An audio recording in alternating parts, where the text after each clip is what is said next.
Na entrevista de hoje, você conhece um pouco mais sobre a fauna da Mata Atlântica, patrimônio brasileiro. E a reportagem da semana apresenta os impasses para o cumprimento da Lei do Combustível Limpo no país. Assista agora a Sessão no Ponto.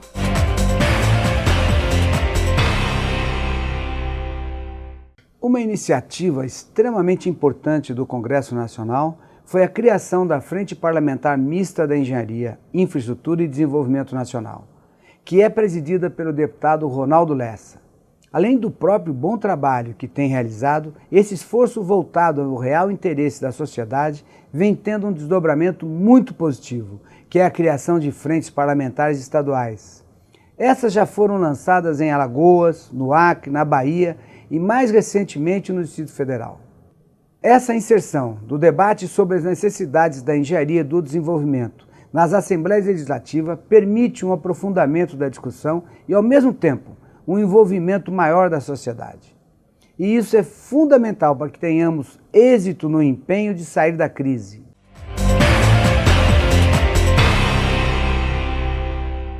Prezadíssimo telespectador, estamos na entrevista do Jornal do Engenheiro na TV, uma realização do CESP, Sindicato dos Engenheiros no Estado de São Paulo, e estamos gravando uma série de entrevistas no Encontro Ambiental de São Paulo, que é um evento há 8 edições realizado pelo CESP e que conta com o apoio da Federação Nacional dos Engenheiros. E o ECO São Paulo, como é bem conhecido, ele debate sustentabilidade e desenvolvimento e qual a contribuição da engenharia para esse processo. Queremos desenvolvimento sim, mas não a qualquer custo, não precarizando o nosso futuro. E nós temos recebido nesse encontro, que está sendo realizado em 2 dias aqui na capital de São Paulo, dia 27 e 28 de abril, que estão sendo gravadas essas entrevistas, recebemos diversos palestrantes e também, claro, ambientalistas. E eu converso com uma representante da ONG Pica-Pau. Ela é a Viviane Rodrigues Reis, que falou no nosso evento sobre as aves da Mata Atlântica e vai explicar um pouquinho desse seu projeto. Viviane, tudo bem? Prazer recebê-la aqui. Prazer, obrigado pela oportunidade. Além da palestra, vocês estão participando com um stand também aqui no ECO, né? Isso, correto. Legal.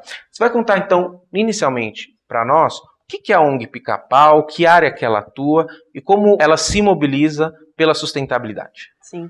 Então, a Pica-Pau, ela foi fundada por 3 ex-integrantes do Greenpeace Brasil em 1999.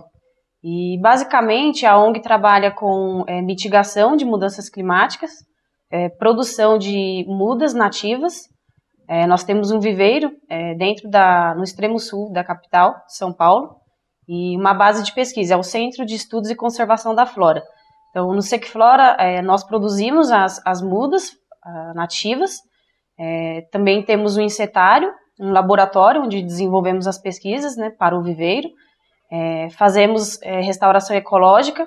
Hoje nós temos um projeto de restauração ecológica e produção de mudas nativas na região da Cantareira, patrocinado pelo FNMC, que é o Fundo Nacional de Mudanças Climáticas, do Ministério do Meio Ambiente.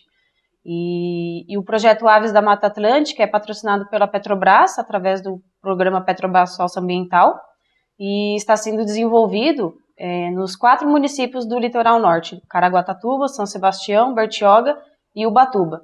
Inicialmente, nós percorremos os 4 municípios, todas as praias, a fim de investigar as áreas potenciais. E no decorrer do projeto, nós verificamos que Ubatuba é o município, principalmente a parte norte, o município onde tem as maiores concentrações, né, de Mata Atlântica, mais preservada. Então, nós focamos nessa região, nessa área, para fazer o estudo. Então, durou aproximadamente 1 ano a pesquisa, né, do levantamento de aves. Nós registramos 173 espécies, porém, o município tem aproximadamente 500 espécies de aves. Então, ainda tem muito que investigar, né? Tá. E vocês, o trabalho, então, nesse específico das aves lá na região litorânea, vocês mapeiam e vocês depois veem, devem sair os extratos. Olha, essa espécie está muito ameaçada, esta aqui ainda, ela naturalmente pode voltar a se reproduzir. E uma vez vocês encontrando essas brechas, vocês repovoam, ou seja, vocês fazem com que ali tenham mais espécies? Então, no momento, nesse projeto inicial, nós estamos fazendo o levantamento das espécies. E no decorrer dos próximos anos também a gente vai continuar trabalhando em Ubatuba e também em outros municípios, né? São Sebastião. Por enquanto é só o diagnóstico? Por enquanto é só o levantamento, mas a ONG tem interesse sim em fazer reintrodução de espécies. Nós verificamos nessa pesquisa preliminar, nesse levantamento preliminar, 4 espécies ameaçadas, são classificadas como vulneráveis. Por exemplo, o pichoxó, que foi muito capturado para gaiola, e tem 6, além dessas 4 que estão vulneráveis, tem 6 que estão quase ameaçadas. Tá, perfeito. E vocês têm descoberto espécies novas ou raras? Existe essa possibilidade ou já existiu nesse projeto, não?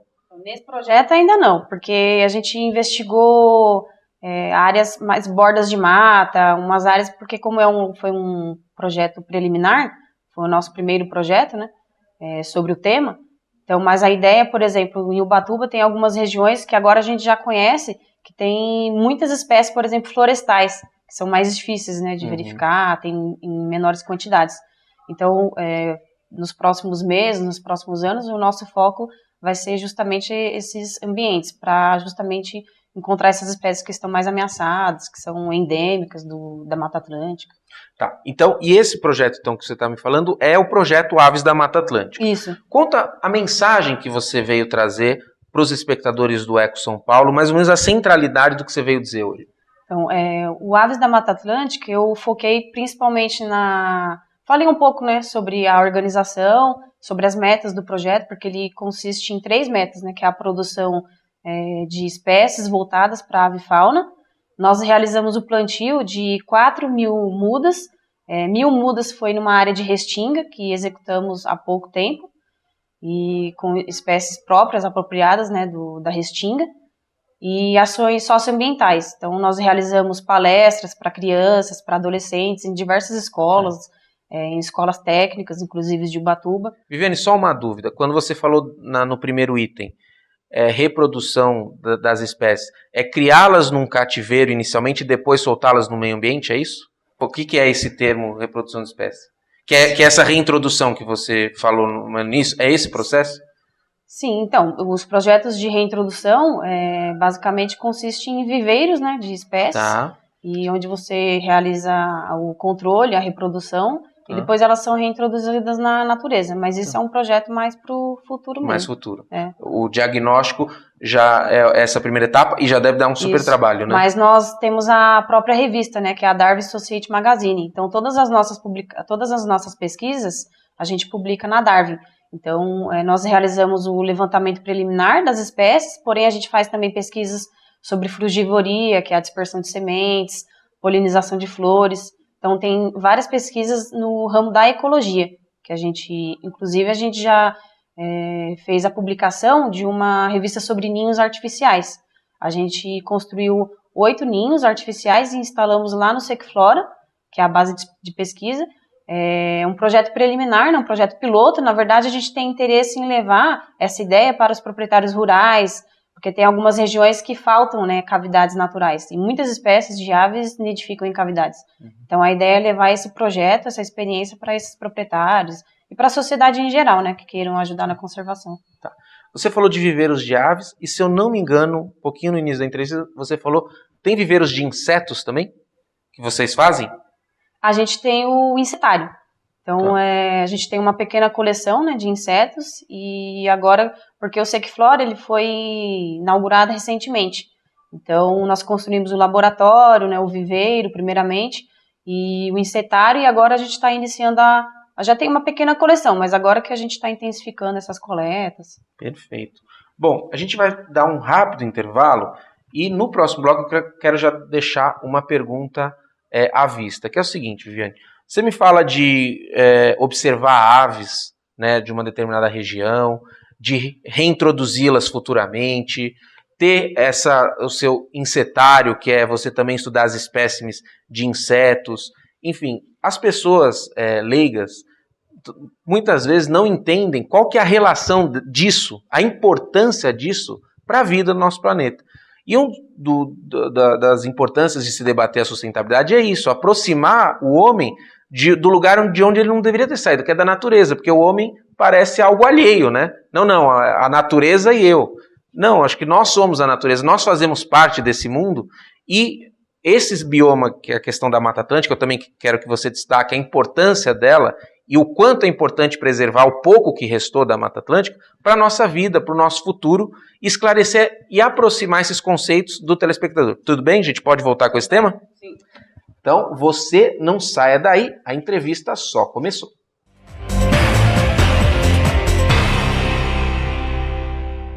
Sua ART pode beneficiar o Sindicato dos Engenheiros. Ao preencher o formulário da ART, não esqueça de anotar o código 068 no campo Entidade de Classe.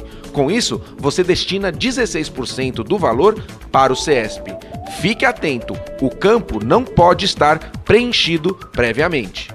Apoio Cultural, Conselho Regional de Engenharia e Agronomia do Estado de São Paulo.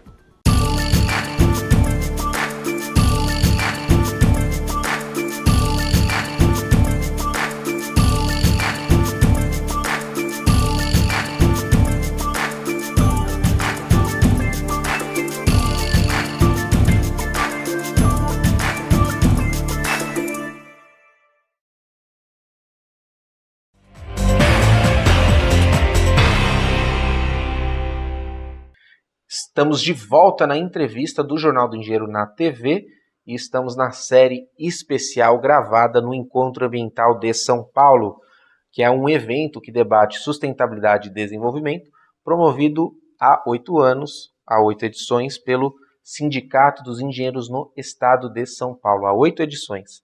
E tem o apoio da Federação Nacional dos Engenheiros. Hoje falando com Viviane Rodrigues Reis, que é da Agência Ambiental Pica-Pau, que fala um pouquinho dos seus projetos na área litorânea aqui do estado de São Paulo e adjacências ali, em relação a estudos na Mata Atlântica.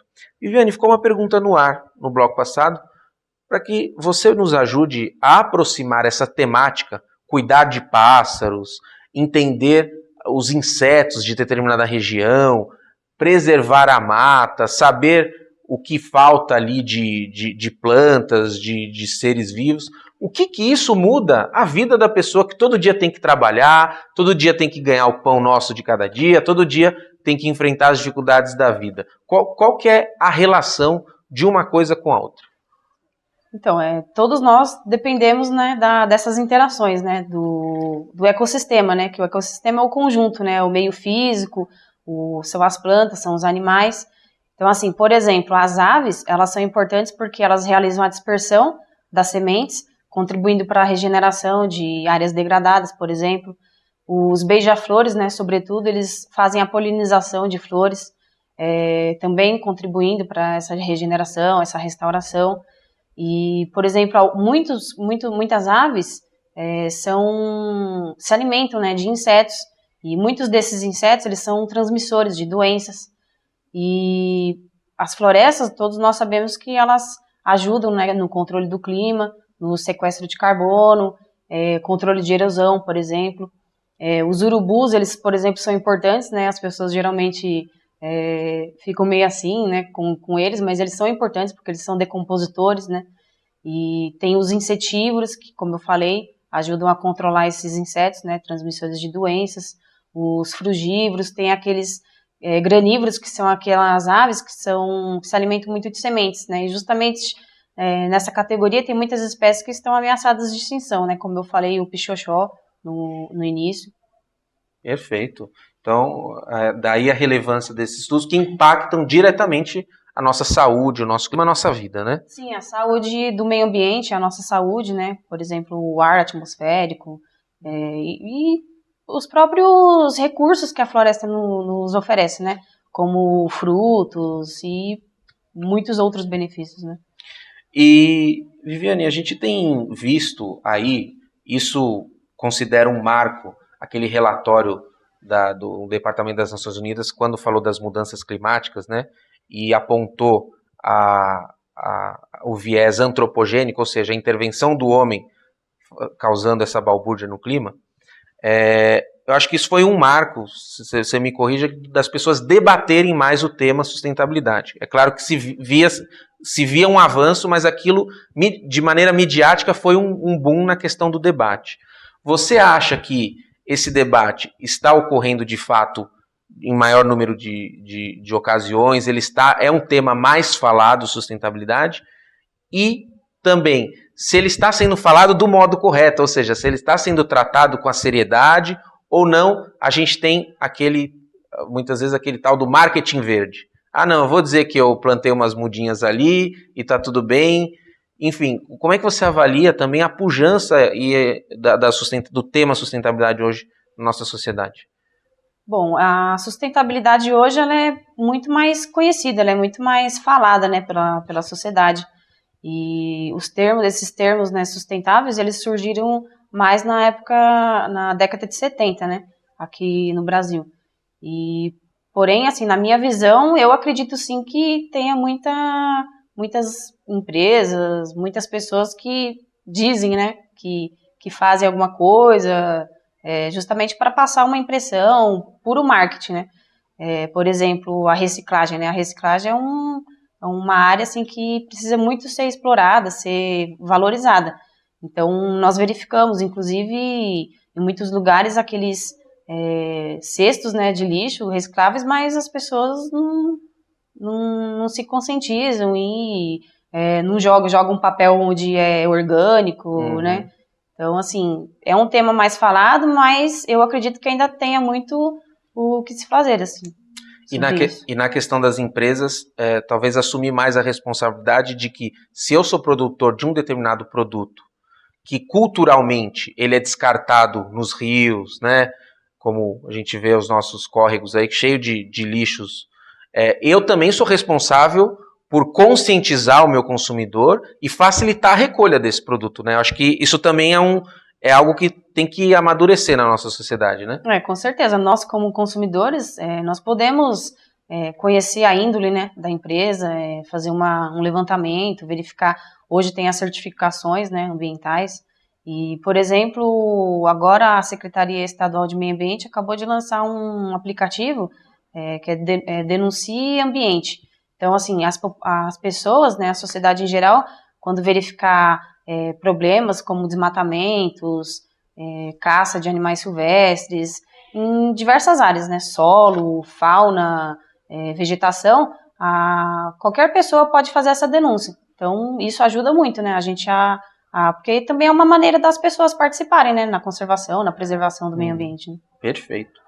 Bom, e na sua opinião, Viviane, qual que é a importância de uma categoria como a engenharia, que é extremamente ligado ao desenvolvimento, ao progresso, ao avanço, e isso requer, sim, intervenções no meio ambiente, não tem como. Sim. Mas essa categoria debatendo um desenvolvimento não a qualquer custo, mas um desenvolvimento que se sustente, um desenvolvimento que pense no futuro, um desenvolvimento responsável. Você considera esse também um ponto de partida importante para que esse tema sustentabilidade possa, de maneira integral, fazer parte da nossa cultura? Com certeza, eu considero extremamente importante, né, valiosa essa participação, porque, como eu disse, né, todos nós fazemos parte de um ecossistema, né, maior. A própria cidade, né, nós temos que ter as árvores, né, temos que ter os animais, então a gente tem que ter um convívio harmônico, né, e, por exemplo, hoje tem os estudos, né, de impacto ambiental, então é interessante que os engenheiros, por exemplo, eles saibam, né, dos conceitos ligados, né, aos estudos de impacto ambiental, ao meio ambiente.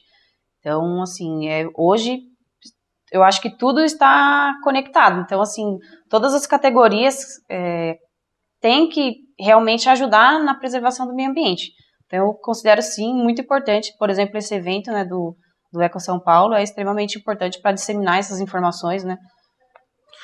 A gente viu durante esses dias no Eco São Paulo muitos ônibus de estudantes de diversas regiões chegando aqui, ou seja, os profissionais do futuro já participando de eventos como esse.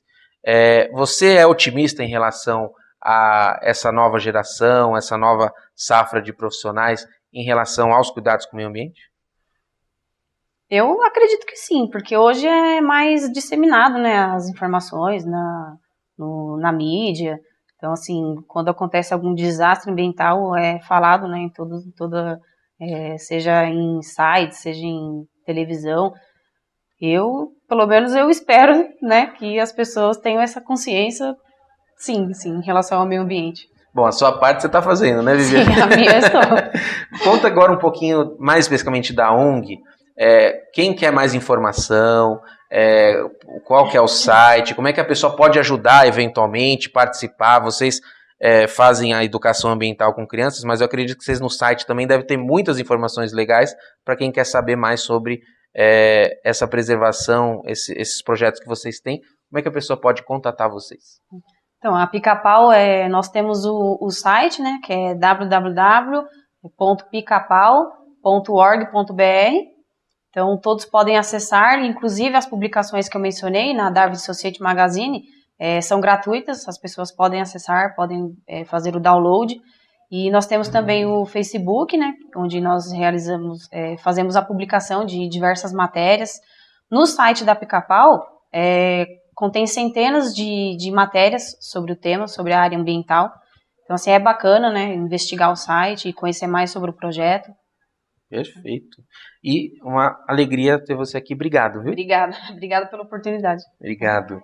Bom, então, mais uma vez o site na tela, preste atenção na grafia, tá bom?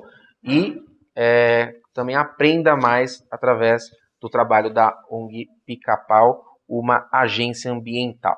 Esta edição do JR na TV não termina aqui. Fique conosco e acompanhe mais assuntos relativos à engenharia, inovação, o desenvolvimento e, claro, a sustentabilidade. Um forte abraço e até breve!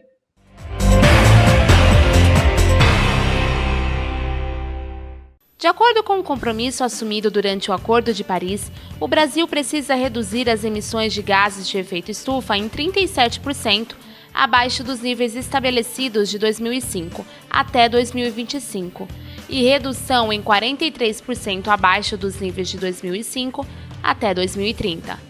Dentre os diversos setores que podem contribuir com o cumprimento das metas está o da mobilidade urbana. E entre as alternativas apontadas está a eletrificação dos ônibus públicos. A gente vê como os benefícios dos ônibus elétricos, a não emissão de poluentes é a principal delas, tá? Fora a não emissão de poluentes, a não emissão de ruídos. Para o presidente da Associação Brasileira de Veículos Elétricos, ABVE, Ricardo Gugisbeck, os ônibus elétricos também beneficiam a economia do país. A manutenção dele é bem menor que a manutenção dos ônibus a combustível, pois eles precisam de menos tecnologia para serem construídos. O especialista em mobilidade urbana do Greenpeace, Davi Martins, acredita que o ônibus elétrico é uma boa opção, mas não a única. O Greenpeace não é a favor de uma tecnologia determinada, né? O Greenpeace é a favor que a transição seja feita para combustíveis 100% renováveis. O ônibus elétrico é só uma opção tecnológica dentre muitas outras opções que já existem no mercado e que já são viáveis. Estudos apontam que a poluição gerada pela queima dos combustíveis utilizados atualmente causa muitas mortes. Acontecendo uma transição rápida, né, de em até 4 anos para todos os ônibus de São Paulo com 100% de combustível renovável, nós teríamos aí, até 2050, cerca de 13 mil mortes a menos, que representam aí salvar uma vida por dia só tirando o combustível diesel da frota de ônibus de São Paulo. De acordo com o secretário municipal do Verde e Meio Ambiente de São Paulo, Gilberto Natalini, a prefeitura está criando medidas para diminuir a emissão de poluentes. Estamos discutindo financeiramente qual vai ser o prazo para que você possa ter as modificações de combustível. Tem que ser gradual. Para Davi Martins, a prefeitura está adiando algo que já deveria ter feito. Falta primeiro uma necessidade, uma vontade política de ser feita, né? Nós conversamos com 3 grandes fabricantes de ônibus elétricos e ônibus híbridos, né, que é o elétrico mais o motor a combustão, e as 3 empresas garantem que é possível fornecer ônibus dentro desse período. Para mais informações sobre este e outros assuntos, acesse o portal do CESP na internet.